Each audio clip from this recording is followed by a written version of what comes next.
नमस्कार दोस्तों, इस वीडियो में एसएससी जीडी के रीजनिंग के सॉल्यूशन करने वाले हैं। जो 2024 का पेपर था 1 मार्च 2024 का, ये सेकंड शिफ्ट का होने वाला है और ये सेट नंबर बात करें तो 39 होने वाला है। इसमें टोटल 53 शिफ्ट में एग्जाम होता है 2024 में। उन सभी का ये सॉल्यूशन है। इसका प्लेलिस्ट भी बना हुआ है, आप लोग जाकर सारे वीडियो को देख लीजिएगा और ये हूबहू आपको सेम इसी प्रकार का पैटर्न जो है 2025 में रहने वाला है, जो 4 फरवरी से एग्जाम स्टार्ट होने वाला है। तो चलिए शुरू करते हैं। जो लोग नए हैं चैनल को सब्सक्राइब जरूर कर लीजिएगा और वीडियो को लाइक कर दीजिएगा।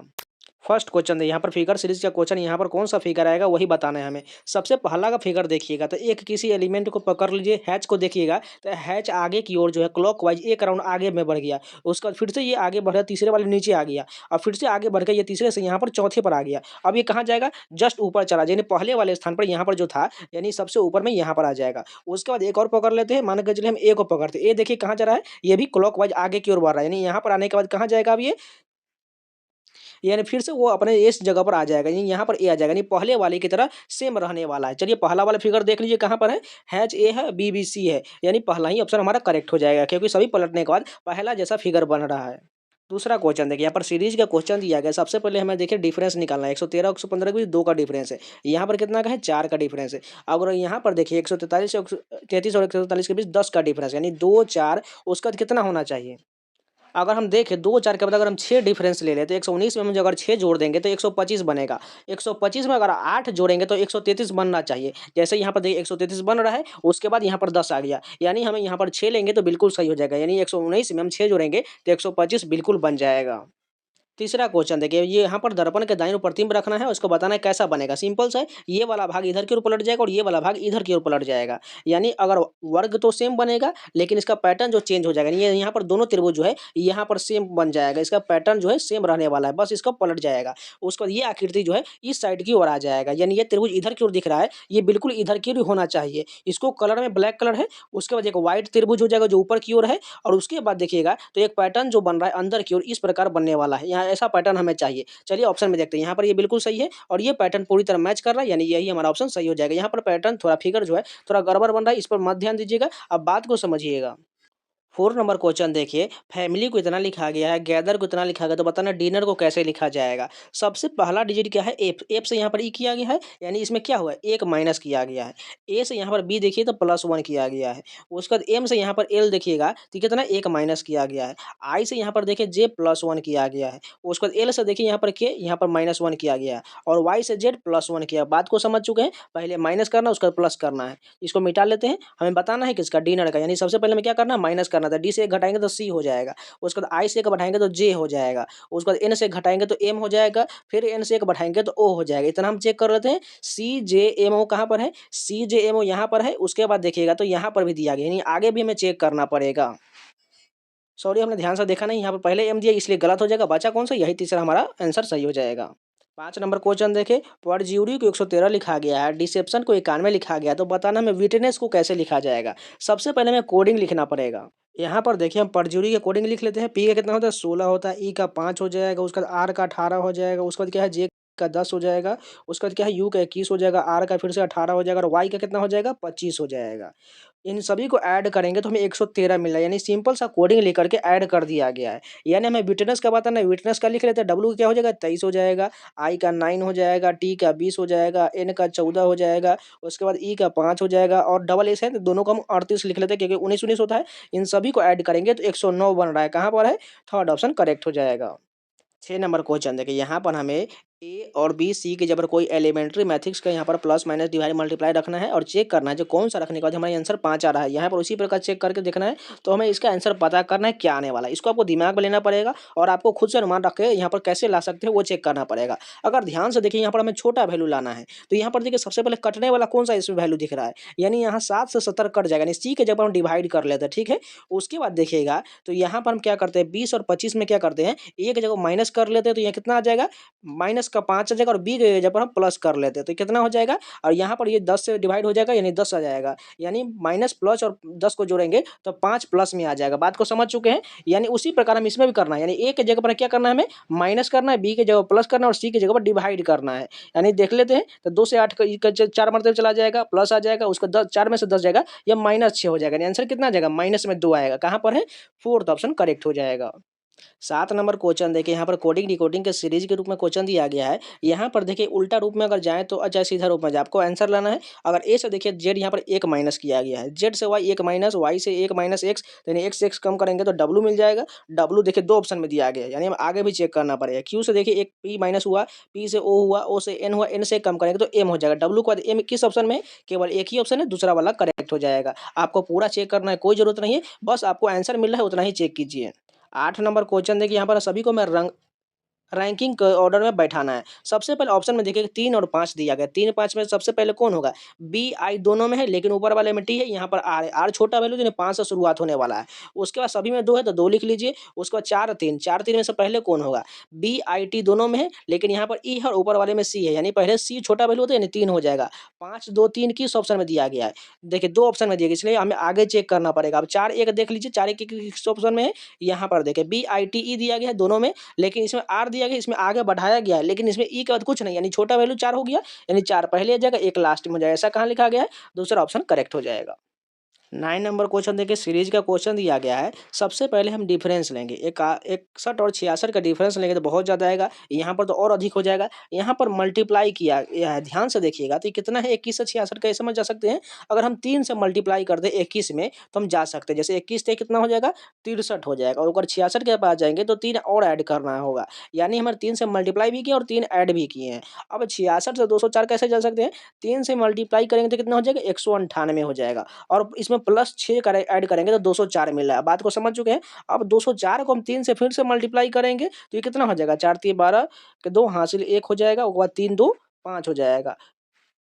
सॉरी 3 दूना 6 हो जाएगा, यानी 612। अब इसमें कितना ऐड करें? ये 621 बन जाए, 9 ऐड करना पड़ेगा। ध्यान से देखिए 3 6 9, यानी अब बात को देखिए 3 मल्टीप्लाई हो रहा है और इधर की ओर बढ़ते हुए जा रहा है, यानी 3 6 9 12 15 इसी प्रकार जाएगा। हमें बताना है किसका? 204 यहाँ तक आ चुके हैं, यानी 9 हो चुका है। अब यहाँ पर 12 होगा, अब अगला जो होगा यहाँ पर 15 ऐड करना पड़ेगा। ध्यान से देखिएगा, अब 1875 का हम 3 से मल्टीप्लाई करेंगे और 3 से मल्टीप्लाई करें 3, इसमें जो 15 हम ऐड कर देंगे तो हमारा आंसर जो आएगा 5640 हो जाएगा। 10 नंबर देखिए, फिगर सीरीज का क्वेश्चन, यहाँ पर कौन सा फिगर आएगा वही बताना है। अगर ध्यान से देखिएगा पैटर्न तो सभी में एक ही जैसा बन रहा है, लेकिन इसमें 2 एलिमेंट जो दिया गया अंदर की ओर देखिएगा, वर्ग जो है एक कलर किया हुआ है, एक बिना कलर का है। इसी प्रकार जो इसको कुछ जो है इसी प्रकार हम राइट दाएं करेंगे या क्लॉकवाइज एंटी क्लॉकवाइज, इसका आंसर आ जाएगा। सबसे पहले हम कलर वाले यानी ब्लैक कलर का देख लीजिए, तो ये क्लॉकवाइज जो आगे की ओर एक एक जो है ये खाने में जा रहा है, यानी सभी में आगे की ओर बढ़ रहा है, यानी इसमें से निकलने के बाद यहाँ पर आ जाएगा, इस खाने में आ जाएगा। ठीक है, ब्लैक कलर वाला हो गया। और व्हाइट वाला देखिए ये एंटी क्लॉकवाइज घूम रहा है, यानी एक एक राउंड पीछे की ओर जा रहा है। यहाँ से कहाँ जाएगा? यहाँ पर आ जाएगा, यानी दोनों यहाँ पर पास पास में होने वाला है। ऑप्शन देख लेते हैं, यहाँ पर देखिए बिल्कुल ये आ गया और ये भी आ गया, यानी पहला ऑप्शन करेक्ट हो जाएगा। 11 नंबर क्वेश्चन देखिए, निश्चित कूट भाषा में एफबीआई को 324 लिखा गया, एचएफजी को 1008 लिखा गया, तो बताना है टीबीडी को कैसे लिखा जाएगा। सबसे पहले अगर देखिएगा हम कोडिंग लिख लेते हैं, एफबीआई कितना होगा? एफ का 6 हो जाएगा, बी का 2 हो जाएगा और आई का 9 हो जाएगा, लेकिन यहाँ 324 लिखा गया। अगर इसका मल्टीप्लाई इसमें ऐड कर दें तो 6 दूना 12, 12 नाम 108 हो जाएगा। अब 108 से 324 कैसे जा सकते हैं? इसमें 3 से मल्टीप्लाई कर देंगे तो हमें 324 मिल जाएगा। बात को समझ चुके हैं? यानी हम इसमें टीबीटी को कैसे करेंगे? टी का हम क्या लिखते हैं? बी से लिख लेते हैं। बी का कितना हो जाएगा? 2 हो जाएगा और डी का 4 हो जाएगा। इसको मल्टीप्लाई करेंगे और इसमें 3 से भी मल्टीप्लाई कर देंगे, क्योंकि हमने सभी में किया है। 20 दूना 40, 40 चौका कितना हो जाएगा? ये हो जाएगा 160, 160 में 3 से मल्टीप्लाई करेंगे, यानी 16 तिहाई 48, यानी 480 होने वाला है। कहाँ पर है? फोर्थ ऑप्शन करेक्ट हो जाएगा। 12 नंबर जो क्वेश्चन देखिए, यहाँ पर हमें सभी को फिल करना है। यहाँ पर कौन सा जॉब बनने वाला है? सबसे पहले इसको जूम कर लेते हैं, जो आपको स्पष्ट रूप से दिखेगा। यहाँ पर देखिएगा तो ए डबल बी, उसके बाद यहाँ पर डी लिख दिया गया, उसके बाद ए डबल बी, उसके बाद सी है, ए डबल बी, उसके बाद फिर से देखिए सभी में ए डबल बी के बाद सी आ रहा है, यानी ए डबल बी के बाद यहाँ पर क्या हो जाएगा? सी हो जाएगा। उसके बाद यहाँ पर देखिएगा ए डबल बी, सी के बाद क्या हो जाएगा? यहाँ पर डी है तो यहाँ पर डी आ जाएगा। उसके बाद देखिएगा ए डबल बी के बाद यहाँ पर सी आ जाएगा, ए डबल बी होना चाहिए तो डबल बी लिख दिए। उसके बाद सी डी के बाद यहाँ पर ए होना चाहिए, यानी सभी को लिख लेते हैं। पहले हमने क्या लिखा है? सी डी सी बी ए, कहाँ पर लिखा गया है? यहाँ पर तीसरा ऑप्शन ये सही हो जाएगा। 13 नंबर क्वेश्चन देखिए, वडोदरा को यहाँ पर बरगद का शहर कहा जाता है, कटक को सिल्वर सिटी कहा जाता है, तो धनबाद को क्या कहा जाता है? यहाँ पर शहरों के उपनाम दिया गया। धनबाद को कोल सिटी कहा जाता है, यहाँ क्योंकि यहाँ पर कोयला का उत्पादन सर्वाधिक होता है, इसलिए इसे कोल सिटी कहा जाता है। 14 नंबर क्वेश्चन देखिए, डाइस का क्वेश्चन दिया गया हमें 12 वाले फलक के विपरीत पर क्या होगा। एकदम सिंपल सा क्वेश्चन है, इसका जस्ट हमको चुन लेना है। देखिए 6 का क्या हो जाएगा 18 हो जाएगा, 15 का 12 हो जाएगा और 3 का 9 हो जाएगा। तो हमें पूछा किसके बारे में, 12 का 15 हो जाएगा, इसलिए थर्ड ऑप्शन करेक्ट हो जाएगा। देखिए जिनको ये नहीं पता है उनको बता देते हैं। जैसे मान के चलिए अगर 12 का आपको पता करना है तो उसका कॉर्नर टच नहीं करना चाहिए। 12 में से 6 टच किया 6 नहीं हो जाएगा, 15 होगा क्योंकि इसके जस्ट पास में आ जाएगा। उसके बाद देखिए अब ये 6 का जो 18 हो जाएगा क्योंकि इसमें कॉर्नर 15 टच किया इसलिए ये नहीं होगा तो 18 हो जाएगा। उसका 3 का बचा 9 हो जाएगा, जो कॉर्नर टच नहीं करना चाहिए। सिंपल सा इतना ध्यान रखिएगा।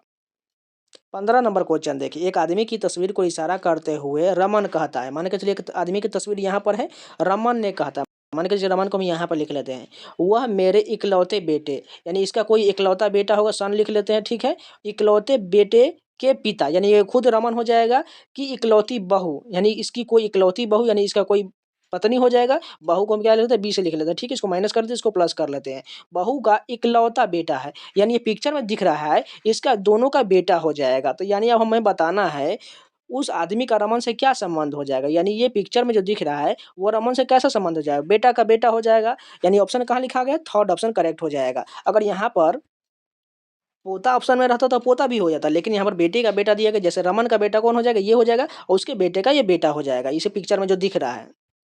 16 नंबर क्वेश्चन देखिए, यहाँ पर पेपर कटिंग का क्वेश्चन दिया है। इसको खोलने के बाद कैसा आकृति बनेगा, सिंपल सा है। अगर इसको हम जूम कर ले तो यहाँ से ध्यान से देखिएगा, ये वाला पैटर्न जो यहाँ पर देखिए टोटल कितने भागों में बांटा गया, एक ये हो गया और यहाँ पर इसको एक भाग, यानी टोटल 4 भागों में होना चाहिए। यानी इसको हम पहले बीच से डिवाइड कर देते हैं, उसके बाद यहाँ पर 2 और आ जाएगा। यानी सिंपल इसको इसमें पलटेंगे तो ये दोनों जो है सेम वाला आकृति, पास वाले पास में और दूर वाला दूर में, यानी पार्श्विक रूप से उल्टा भी बनते चला जाएगा। यानी और वृत्त यहाँ पर आ जाएगा और आयत यहाँ पर आ जाएगा। इन सभी को चारों को पलटेंगे तो यहाँ पर पैटर्न जो है फिर से पलट जाएगा।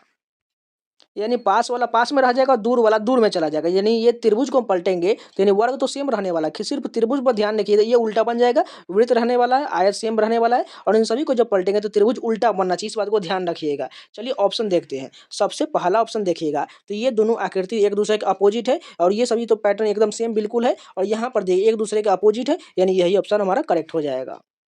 17 नंबर क्वेश्चन आपको खुद से करना है। इसको बारी बारी से ऑप्शन लेना है और बारी बारी चेक कर लेना है कौन सा ऑप्शन इसमें सेटिस्फाइड हो जाएगा। इसमें कुछ नहीं करना है, बस डिवाइड की जब मल्टीप्लाई की जगह डिवाइड करके और 6 और 5 को चेंज करके इसको सॉल्व करके देख लीजिएगा कौन सा आंसर सेटिस्फाइड हो जाएगा। 18 नंबर क्वेश्चन देखिए, 7 लड़कियां A B C X Y W X Z एक वृत्ताकार मेज के चारों ओर केंद्र से बाहर की ओर करके मुख करके बैठी हुई। सबसे पहले एक वृत्त बना लेते हैं, उसमें कितना बोला गया 7, यानी 1 2 3 4 5 6 और एक 7। अब सबसे पहले कहा गया है डब्लू जो है एक्स के बाईं ओर से दूसरे स्थान पर बैठा हुआ है। यानी डब्लू जो है एक्स के बाईं, अगर हम एक्स यहाँ पर ले ले तो इसके बाएं किधर से हो जाएगा, अगर बाएं की बात करें तो इधर हो जाएगा। यानी एक्स के बाएं से दूसरे स्थान पर डब्लू यहाँ पर चला आएगा। उसके बाद कहा गया है डब्लू जो है बी और सी दोनों का निकटतम पड़ोसी है। मान के चलिए डब्लू यहाँ पर है तो बी को यहाँ पर लिख बैठा देते हैं, सी को यहाँ पर बैठा दिए। उसके बाद कहा गया है यहाँ पर देखिएगा जेड जो है बी के बाईं ओर से चौथे स्थान पर बैठी है। यहाँ पर तो जेड हमने नहीं लिखा है, इसको अभी रहने देते हैं, आगे देख लेते हैं। वाई जो सी का निकटतम पड़ोसी नहीं होना चाहिए। यानी सी तो यहाँ पर है, तो मान के चलिए अगर सी यहाँ पर भी रहेगा तो वाई कहाँ पर आ सकता है, इसी तीनों का आधार पर कहीं पर आएगा, इसको भी रहने दीजिए। बी के ठीक दाएं कौन पूछा गया है, उससे पहले एक हमने स्थान छोड़ा था। जेड जो है बी के बाईं ओर से चौथे स्थान पर है, यानी बी के बाईं कहाँ होगा, इधर की ओर होगा। यानी चौथे स्थान पर जाइए, 1 2 3, यानी चौथा स्थान तो है ही नहीं, यानी हमें बी और सी का स्थान हमें चेंज करना पड़ेगा। इस बात को ध्यान रखें। अब सी को हटा के यहाँ पर हम बी डालते हैं और बी के जगह पर सी को डाल देते हैं। यानी हम बी को यहाँ पर लिख लेते हैं और सी को यहाँ पर लिख लिया। अब बी के हमें बाएं जाना पड़ेगा, तो बी के बाएं इधर से जाएंगे, चौथे स्थान 1 2 3 4, यहाँ पर कौन आ जाएगा, जेड आ जाएगा। उसके बाद कहा गया था वाई नजदीक में नहीं होगा, तो वाई यहाँ पर हो जाएगा। अब एक सीट बचा है, कौन हो जाएगा, यहाँ पर देख लेते हैं। एक्स बी सी कौन सा बचा हुआ है, ए बचा हुआ, तो ए यहाँ पर आ जाएगा। पूछा क्या है, बी के ठीक दाईं ओर, यानी बी के ठीक दाईं देखिएगा तो एक्स बैठी हुई है, एक्स कहाँ पर है, तीसरा ऑप्शन करेक्ट हो जाएगा। जिनको समझ में नहीं आए एक बार रिपीट जरूर कर लीजिएगा। 19 नंबर क्वेश्चन देखिए, कथन निष्कर्ष का क्वेश्चन है। पहला कथन क्या है, सभी एफ एस, यानी सभी एफ जो है एस के अंदर में आ जाएगा, ठीक है। दूसरा कहा गया कुछ एस जो है आर, यानी ये कुछ एस वाला पार्ट आर हो जाएगा। अब निष्कर्ष देखिए, कुछ आर एफ नहीं है, यानी कुछ आर ये वाला पार्ट जो है एफ नहीं है। देखिए यहाँ पर इसका रिलेशन तो बन नहीं रहा है, होगा भी और नहीं भी होगा, यानी स्पष्ट रूप से नहीं बात है, इसलिए गलत हो जाएगा। दूसरा कहा गया है कोई एस एफ नहीं है, यानी ये कोई एस ये वाला पार्ट जो है एफ नहीं होगा, बिल्कुल गलत बात है। क्योंकि देखिए यहाँ पर एफ जो है एस के अंदर में है, तो कैसे में नहीं होगा, होगा, इसलिए ये भी गलत हो जाएगा। तीसरा देखिए कुछ एस आर नहीं है, यानी कुछ एस ही है, आर नहीं होगा, बिल्कुल गलत बात है। यहाँ पर जब साफ-साफ बोला गया कुछ एस आर है, तो इसमें कौन-सा पार्ट नहीं होगा, इसको हम कैसे मान लें? यानी जब तक स्पष्ट बात ना हो, इसको सही नहीं मान सकते, इसलिए तीसरा भी गलत हो जाएगा। इसलिए कोई भी निष्कर्ष हमारा अनुसरण नहीं करेगा। 20 नंबर क्वेश्चन देखिए, 8 व्यक्ति रीना, कविता, रमन, उमेश, रोहित, विकास, मोनिका और प्रिया वर्गाकार मेज के चारों ओर इस प्रकार बैठे हैं कि 2 व्यक्ति प्रत्येक भुजा में बैठे हैं। सभी व्यक्ति मेज की केंद्र की ओर कर मुँह करके बैठे हुए हैं। सबसे पहले एक वर्ग बना लेते हैं। इसमें बोला गया टोटल कितना है 8 व्यक्ति, यानी 2 जो है भुजा पर है और 2 जो है कॉर्नर पर बैठा हुआ है। सॉरी, इसमें कॉर्नर नहीं बोला गया, सिर्फ भुजा में बैठा हुआ है। सबसे पहले बारी-बारी से स्टेप वाइज़ फॉलो करेंगे। सबसे पहले यहाँ पर देखिएगा तो कहा गया है रीना जो है रोहित के ठीक दाईं ओर बैठी हुई है। यानी कौन? रीना जो है रोहित के ठीक दाएँ, यानी अगर रोहित को हम यहाँ पर लिख लिया, रोहित को हम क्या लिख लेते हैं आरएच लिख लेते हैं। इसके ठीक दाएँ यहाँ पर रीना को लिख लेते हैं, ठीक है? आरआई लिख लिए। उसके बाद कहा गया है वे दोनों एक ही तरफ है, बिल्कुल हमने सही बैठाया है। मोनिका उस व्यक्ति की ओर मुँह करके बैठी है जो कविता के बाएँ से दूसरे स्थान पर है। इसको भी रहने देते हैं, आगे देख लेते हैं। मोनिका जो है रीना के दाईं ओर से चौथे स्थान पर, इसके दाईं ओर से चौथे स्थान पर जाएँगे, कहाँ पर जाएँगे? 1, 2, 3, 4 यहाँ पर आ जाएगी मोनिका। उससे पहले हम एक स्थान छोड़े थे, यहाँ देख लीजिए। मोनिका उस व्यक्ति की ओर मुँह करके बैठी है जो कविता के बाईं ओर से दूसरे स्थान पर है। यानी मोनिका जो है किस व्यक्ति यानी रोहित के सामने बैठी है, जो किसके बाएँ बैठा हुआ है? यहाँ पर देख लीजिए कहा गया है उस व्यक्ति को मुँह करके बैठी है जो कविता के बाएँ से दूसरे स्थान पर, यानी कविता यहाँ पर होगा तभी तो उसके बाएँ ओर यहाँ पर बैठेगा ना। अब ये कंप्लीट हो चुका है। अब आगे देख लीजिए क्या कहा गया है। इसको हम अच्छा से आपको फिर से समझाएँगे, ध्यान से देखिए बस। उसके बाद देखिएगा विकास और उमेश के बीच 2 व्यक्ति हैं, यानी विकास और उमेश कहाँ लेंगे, इसे हम 2 व्यक्ति बैठाएँगे, उसके रहने देते आगे देखिए। और कहा गया है उमेश जो है रोहित के आसन्न बैठा है, यानी रोहित के आसन्न उमेश बैठा हुआ है, यानी उमेश को यहाँ पर लिख लीजिए। अब फिर से पहले आइए, विकास और उमेश के बीच 2 व्यक्ति, अगर उमेश यहाँ पर हो गया तो विकास को यहाँ पर ले लेंगे तो 2 व्यक्ति आराम से यहाँ पर हो जाएगा। अब एक इधर बचा सीट, एक इधर बचा हुआ है। अब आगे देखिए, मोनिका और रमन के बीच में केवल एक व्यक्ति है, मोनिका और रमन। मोनिका यहाँ पर है तो रमन यहाँ पर ले लीजिए, इन दोनों के बीच एक व्यक्ति हो गया। अब एक सीट बचा, यहाँ पर कौन हो जाएगा? देख लीजिए प्रिया बची हुई है, यानी प्रिया यहाँ पर आ जाएगी। अब ये पूरा कंप्लीट हो चुका है। अब हमें पूछा क्या गया है? उमेश के दाईं ओर से दूसरे स्थान पर, उमेश के दाईं यहाँ पर होगा तो दूसरे स्थान पर कौन हो जाएगी? रीना हो जाएगी। रीना कहाँ पर है? फर्स्ट ऑप्शन करेक्ट हो जाएगा। देखिए इस प्रकार के क्वेश्चन को इत्मीनान से बनाना होता है। टाइम ले लीजिए, 1 मिनट 2 मिनट ले लीजिए, बाकी अस्थिर से बनाइए, नहीं तो ये गलत बहुत होगा। इसमें सब जो है स्टेप वाइज फॉलो करना है, तभी आपका ये क्वेश्चन सही होने वाला है, इसलिए ध्यान से बनाइएगा। जिनको समझ में नहीं आया एक बार रिपीट जरूर कर लीजिएगा। तो ये पूरे 20 क्वेश्चन कंप्लीट हो गए। अगर आप लोगों को वीडियो पसंद आए तो लाइक जरूर कर दीजिएगा, अगर नहीं है तो चैनल को सब्सक्राइब जरूर कर लीजिएगा। और जिन लोगों ने टेक्स्ट बुक पास प्रो अभी तक नहीं लिया है, आज मात्र ये लास्ट ऑफर है, आप जाके परचेज जरूर कर लीजिए। मात्र आपको 351 में 1 साल का मिल जाएगा, अगर 2 साल का लीजिएगा तो 527 में मिल जाएगा। आपको वो वाला बेस्ट हो जाएगा, 275 प्रति वर्ष पड़ेगा, इसलिए जल्दी जाइए परचेज कर लीजिए। मात्र आज आखिरी मौका है जिन लोगों अभी तक परचेज नहीं किया है। कूपन कोड यूज करना है XP6259, आपको 12% का एक्स्ट्रा डिस्काउंट मिल जाएगा। अगर कूपन कोड इनवैलिड बताए तो नए नंबर के साथ लॉगिन कीजिएगा, फिर कूपन अप्लाई कीजिएगा, आसानी से डिस्काउंट मिल जाएगा। चाहे आप किसी भी एग्जाम की तैयारी कर रहे हो, SSC, रेलवे या कोई भी एग्जाम के, उन सभी का आपको सारा previous paper, mock test, sectional test ये सारे मिल जाएंगे, इसलिए जाके परचेज कर लीजिए। लिंक जो है कमेंट बॉक्स और डिस्क्रिप्शन में दिया गया है, जाइए जल्दी से जल्दी परचेज कर लीजिए।